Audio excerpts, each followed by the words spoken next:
Hi guys, today you're going to learn about one of the most, oh, it's so depressing, but it's really interesting about the Holocaust. And it is pretty sad. But of course, you're going to go into modules and then go down to the Holocaust lesson.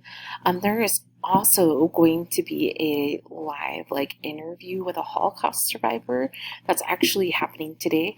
I'm going to post information. I'll put it right up here. I'll post that information. So if you're interested in learning more or hearing from a survivor of the Holocaust, that should be a really, really neat opportunity. So I will leave that. There'll be a link right underneath here for you on that.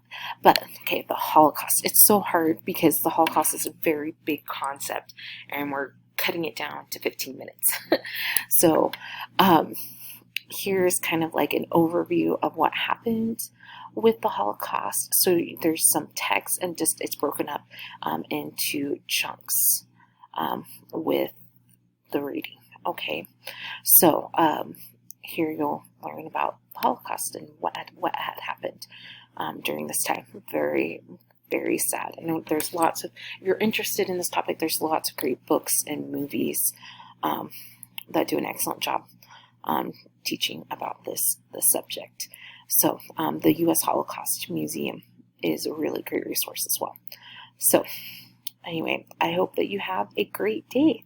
Tomorrow you'll be working on your Vietnam project. Oh, also guys, going back into modules, you will have a test on World War II and the Great Depression next week, and the review is ready to go for that. So make sure that you check that. Where is it at? Right here, Great Depression review. Make sure you check that out. All right. Bye. See you out there.